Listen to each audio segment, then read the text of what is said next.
This is how I look Saturday morning, March 2nd, 2019. I look pretty bad. The wrinkles are old age, but I keep getting hit in the back of here, which is malforming the back of my head. It's swelling up this whole area. It's flattening out the bone. The back of my head has been transformed. It's no longer round. It comes down straight. The muscle on the back of the left arm from the shoulder blade up to here, the top of my head, which it's all attached,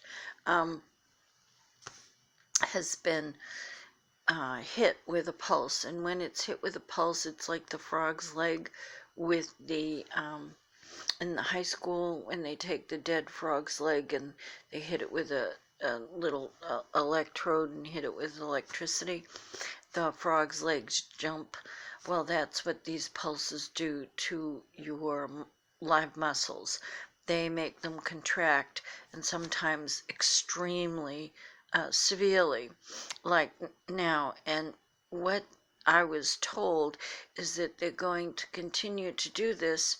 They broke my teeth. I broke all my teeth. In each quadrant is teeth missing. They did that, and they told me they're gonna keep hitting the behind this ear. There's a tooth there. It has a cavity in it. It's my second molar, I think 15, and what they've done is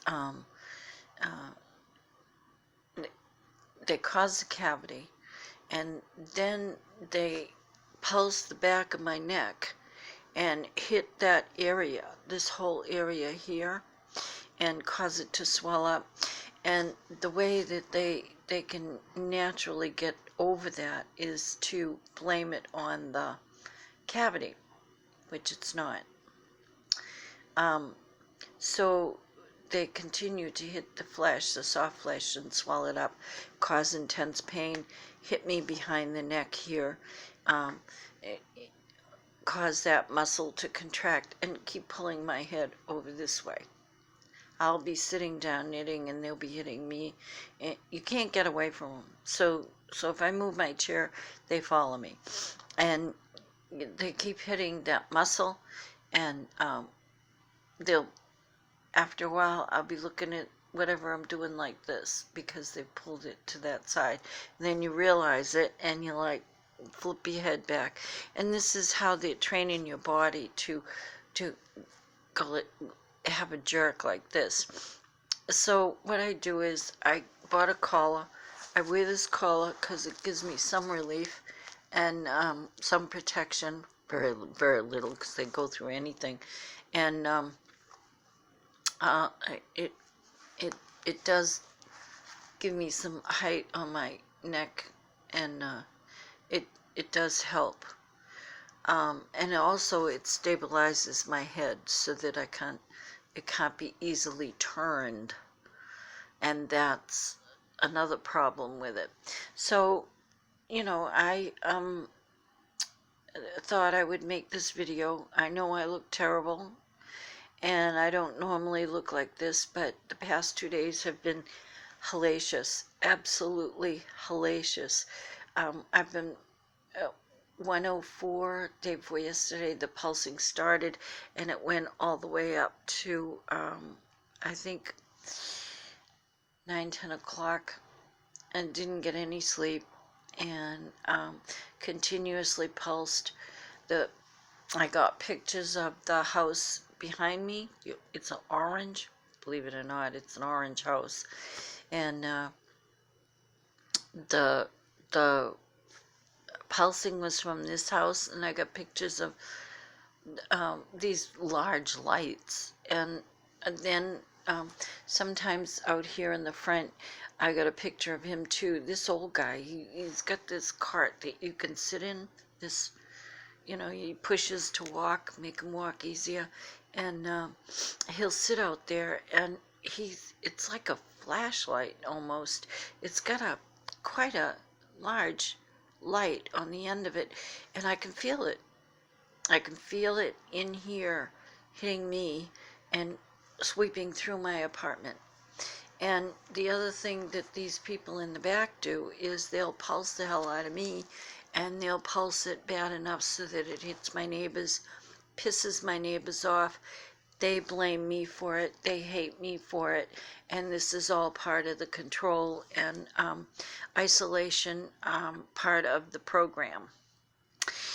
And the program is described with Dr. James Giordano on YouTube, and he describes it in 3 words. He says his program is AAA. It's called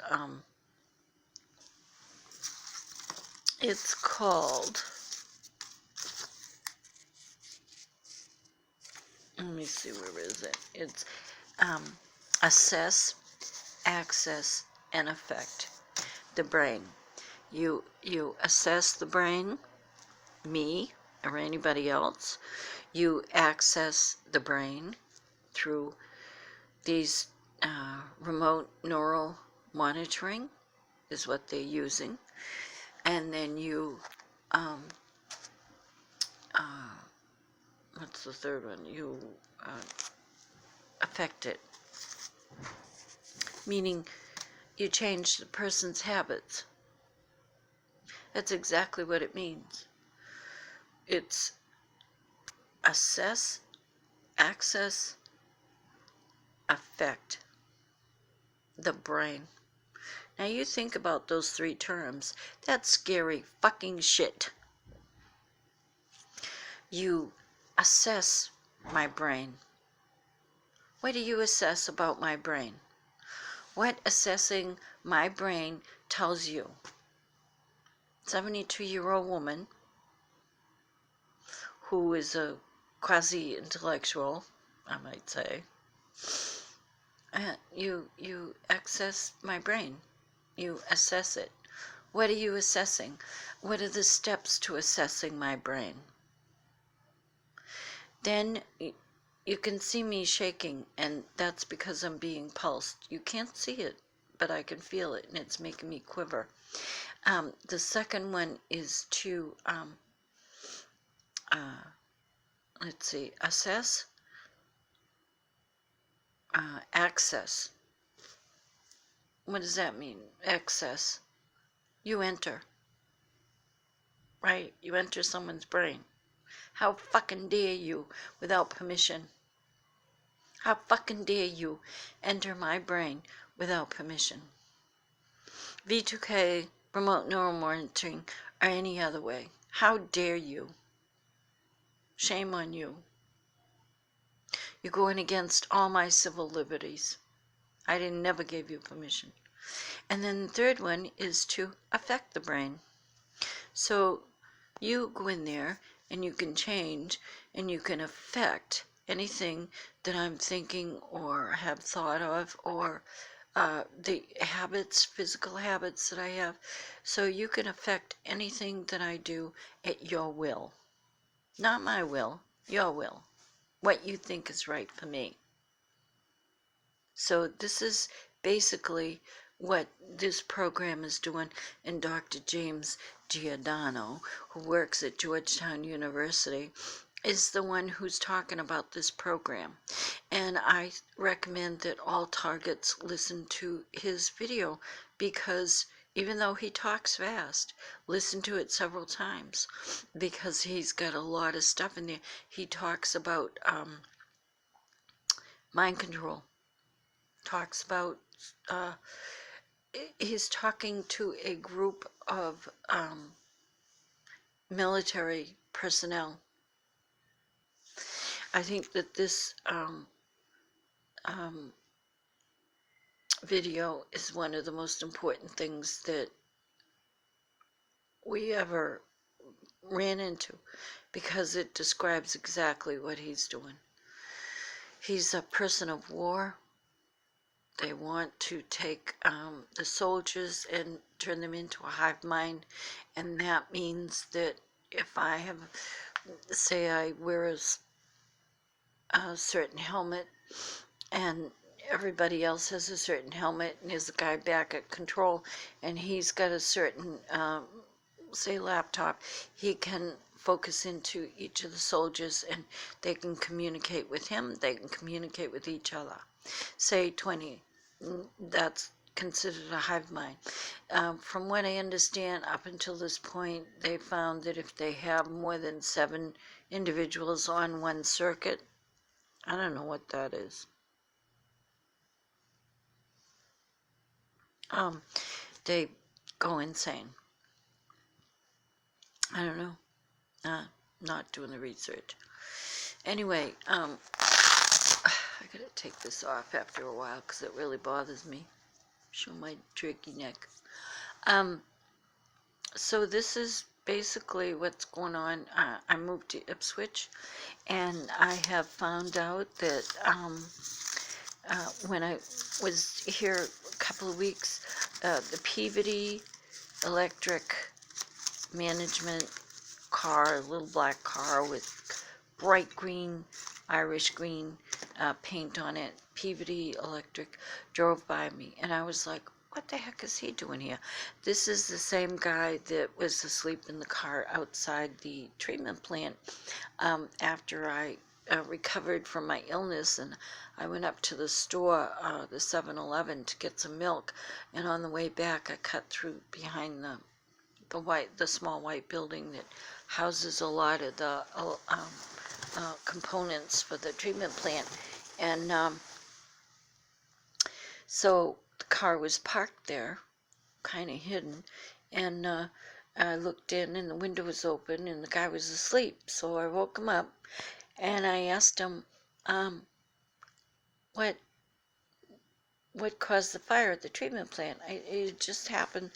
They had time to put a tarp over it, so that was at that point. They just was in the process of doing that. They were around the corner on the other side putting a tarp on the roof. So I asked him what happened, and he said it was bird poop and high intensity halogen lights. Now, where they put the halogen light was kind of under the eaves, and that's where the birds were going and making their nest. And of course, they were near the light because it was warm. Probably didn't have to sit on their nest. And the reason that they had the halogen light on there was because there's a little pond there. It's called a fountain pond because there's a fountain in there that they never use. And it's like a little circle. You can walk across it. There's a bridge across it. The ponds are attached. And the teenagers gather there at summer nights. And